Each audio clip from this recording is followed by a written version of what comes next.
Dear friends, welcome to college today the team of expert counsellor.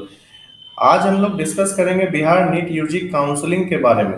Round one का जो allotment आया है उसके बाद क्या प्रोसेस है आगे का, राउंड टू में जाने का क्या प्रोसेस है, सीट एक्सेप्ट करने का क्या प्रोसेस है, सीट को अपग्रेड करने का क्या प्रोसेस है, डॉक्यूमेंट कहाँ वेरिफिकेशन कराना है, कौन कौन से डॉक्यूमेंट चाहिए होंगे, ये सारा कुछ हम लोग इस वीडियो के माध्यम से जानेंगे। और एमबीबीएस में किस कॉलेज में कितना फीस पे करना है एडमिशन के टाइम में, सारा कुछ हम लोग डिस्कस करेंगे। तो चलिए वीडियो को शुरू करते हैं। बात करें राउंड वन की, तो वैसे कैंडिडेट जिनको सीट अलॉट हो गया है और वो सीट से वह सेटिस्फाइड है और अपग्रेड नहीं करना चाहते हैं, तो वैसे कैंडिडेट को कॉलेज में डायरेक्टली रिपोर्ट करना है with original document and complete fees.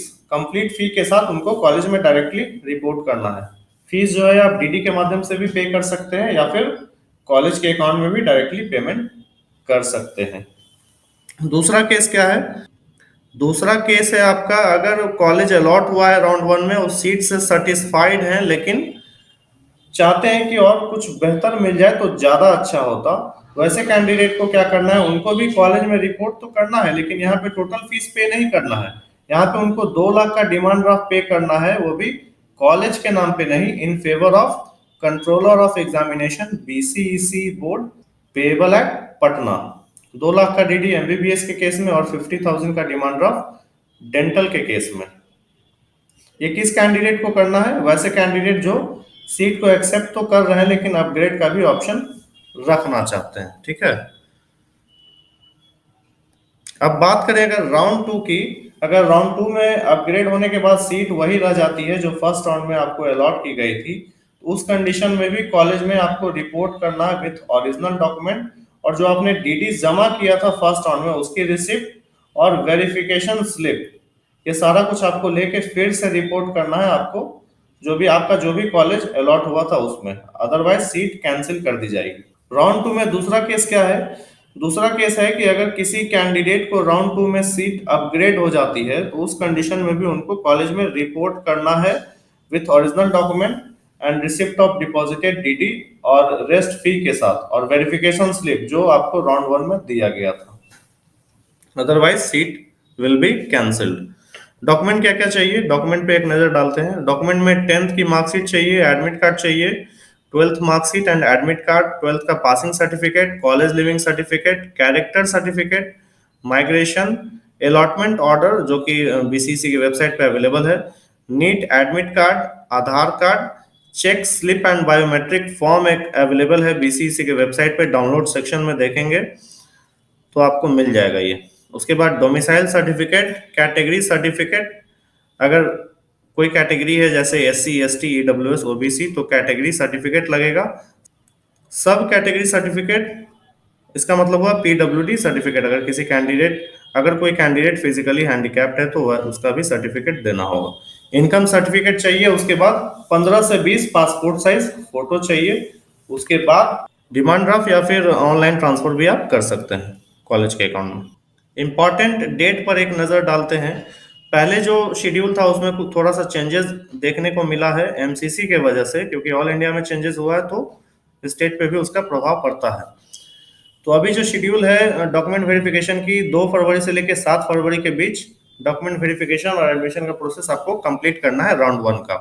उसके बाद अगर सेकेंड राउंड की बात करें तो 18 फरवरी को अलॉटमेंट डिक्लेयर किया जाएगा। उसके बाद 18 फरवरी से लेके 24 फरवरी के बीच आप अलॉटमेंट ऑर्डर को डाउनलोड कर सकते हैं, और 21 फरवरी से लेके 24 फरवरी के बीच में आपको डॉक्यूमेंट वेरिफिकेशन और एडमिशन प्रोसेस कंप्लीट करना है। अगर इसके बाद भी फर्दर कोई सीट बचती है तो मॉपअप राउंड के लिए अलग से शेड्यूल जारी किया जाएगा, अभी उसका शेड्यूल जारी नहीं किया गया है।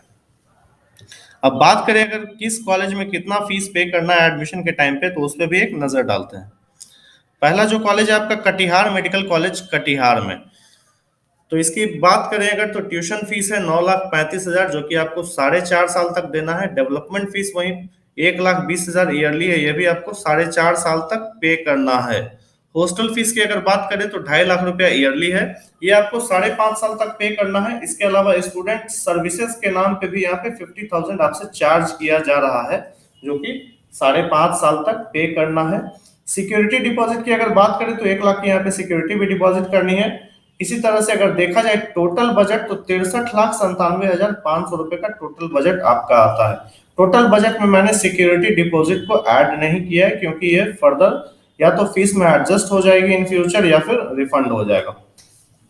एडमिशन टाइम में आपको कितना पेमेंट करना है? 14,55,000 रुपए पेमेंट करने हैं कटिहार मेडिकल कॉलेज के लिए, जिसमें आपका hostel fee, tuition fees, development fees, one time charges सारा कुछ इसमें इंक्लूड है।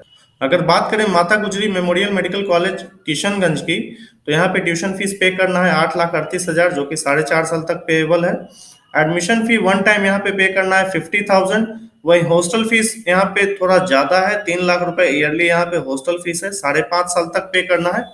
स्टूडेंट सर्विसेज के नाम पे यहाँ पे मोटी रकम वसूली जा रही है जो कि 2 लाख रुपए पर ईयर है, इसको भी आपको 5.5 साल तक पे करना है। सिक्योरिटी डिपॉजिट 1 लाख रुपए है। टोटल बजट की अगर बात करें तो 65,71,000 यहाँ पे टोटल बजट है।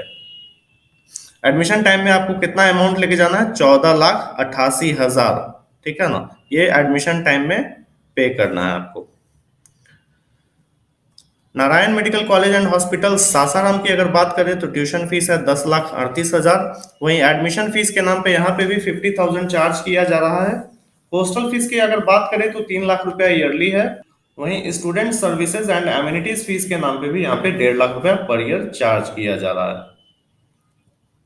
सिक्योरिटी डिपॉजिट की बात करें तो 2 लाख रुपया यहाँ पे करना है आपको। वहीं अगर टोटल बजट देखा जाए तो फाइनली आपका यहाँ पे 72 लाख के अप्रॉक्स बजट जाने वाला है कंप्लीट कोर्स का। एडमिशन टाइम में आपको कितना पेमेंट करना है? 17,38,000 रुपए पेमेंट करना है फर्स्ट ईयर की फीस एंड हॉस्टल फीस के रूप में। अगले कॉलेज की बात करें Lord Buddha Kosi medical college and hospital Saharsa की, तो ट्यूशन फीस यहाँ पे करना है आपको 12,67,000 रुपए। वहीं एडमिशन फीस के नाम पे 50,000 वन टाइम पेमेंट है। हॉस्टल फीस यहाँ पे 2,25,000 पे करना है आपको, हॉस्टल फीस 5.5 साल का पे करना है। स्टूडेंट सर्विसेज के नाम पे यहाँ पे कोई चार्जेस नहीं है। वहीं सिक्योरिटी डिपॉजिट 50,000। टोटल बजट की अगर बात करें तो 70 लाख के अप्रॉक्स यहाँ पे टोटल बजट है। एडमिशन टाइम आपको कितना पेमेंट करना है? 15,92,000 रुपए। ये पेमेंट आप अकाउंट में भी पे कर सकते हैं, कॉलेज अकाउंट में, या डिमांड ड्राफ्ट भी आप बना सकते हैं। अगले कॉलेज की अगर बात करें मधुबनी मेडिकल कॉलेज की, तो ट्यूशन फीस के नाम पे यहाँ पे 13.5 लाख रुपए। उसके बाद एडमिशन फीस कोई चार्जेस नहीं है। हॉस्टल फीस 3 लाख रुपया पर ईयर। ट्रांसपोर्ट फीस यहाँ पे लिया जा रहा है 1 लाख रुपए सालाना, ये 4.5 साल तक पे करना है और ये मैंडेटरी है। एक तरह से देखा जाए तो ये ट्यूशन फीस एक तरह से आप समझ लीजिए कि 14.5 लाख हो गया। सिक्योरिटी डिपॉजिट की बात करें तो 1.5 लाख। वहीं टोटल बजट इसका जाता है 74,25,000 रुपए। इस टोटल बजट में मैंने सिक्योरिटी डिपॉजिट को ऐड नहीं किया है, ठीक है ना। एडमिशन टाइम में आपको यहाँ पे पेमेंट करना है टोटल 19 लाख रुपए। अगले कॉलेज नेताजी सुभाष की अगर बात करें तो यहाँ पे ट्यूशन फीस के रूप में पे करना है 15,50,000। हॉस्टल फीस की अगर बात करें तो 2 लाख सिर्फ एकोमोडेशन का है। Mess charge 1,20,000। मतलब यहाँ टोटल जो हॉस्टल फीस है वो है 3,20,000 रुपए सालाना। वही ट्रांसपोर्ट फीस भी है 50,000, ये भी आपको 4.5 साल तक पे करना है, ये फीस मैंडेटरी है। सिक्योरिटी मनी की बात करें तो 2 लाख रुपए एडजस्टेबल है सेकेंड ईयर के फीस में। फर्स्ट ईयर फीस की अगर बात करें तो टोटल अमाउंट यहाँ पे देना है आपको 21,20,000 रुपए। वही टोटल बजट की अगर बात करें तो अप्रोक्सीमेट 90 के आसपास इसका बजट जा रहा है। Shri Narayan medical institute and hospital Saharsa की अगर बात करें तो ट्यूशन फीस जो है इसका 12 लाख रुपया सालाना रहने वाला है। एडमिशन फीस वही 50,000। हॉस्टल फीस की अगर बात करें तो 2,25,000 पर ईयर की हॉस्टल फीस यहाँ लगने वाली है। स्टूडेंट सर्विसेज के नाम पे यहाँ पे कोई चार्ज नहीं है। सिक्योरिटी डिपॉजिट यहाँ पे 50,000 है। वही टोटल बजट की अगर बात करें तो 66,87,500 रुपए टोटल बजट इसका जाएगा। वहीं फर्स्ट ईयर की अगर बात करें तो 15,25,000 आपको पे करने होंगे at the time of admission. उसके बाद जो दूसरा कॉलेज जो इस साल एस्टेब्लिश हुआ, Radha Devi Jageshwari memorial medical college and hospital Muzaffarpur की अगर बात करें तो यहाँ पे ट्यूशन फी जो है 13.5 लाख ईयरली पे करना है। वहीं एडमिशन फी प्लस मिसलेनियस की बात करें तो वन टाइम यहाँ पे 1,25,000 पे करना होगा। वहीं हॉस्टल फीस के नाम पे 2,25,000 पर ईयर यहाँ पे करना है। सिक्योरिटी डिपॉजिट है 1 लाख की। वहीं टोटल बजट की अगर बात करें तो 74,37,500 का टोटल बजट है। एडमिशन टाइम में कितना पेमेंट करना है आपको? 18 लाख रुपया पे करना है at the time of admission. इसकी जो ट्यूशन फीस है मे भी थोड़ी वैरी कर सकती है, क्योंकि ये प्रोपोज्ड फीस है। मे बी कल तक क्लियर हो जाएगा कि इसका 13,50,000 ही लगेगा या फिर उससे कम लगेगा। ठीक है ना।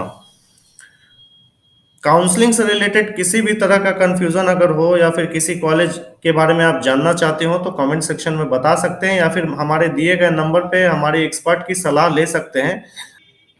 तो चलिए मिलते हैं अगले वीडियो में, तब तक के लिए नमस्कार। Thanks for watching. Have a good day.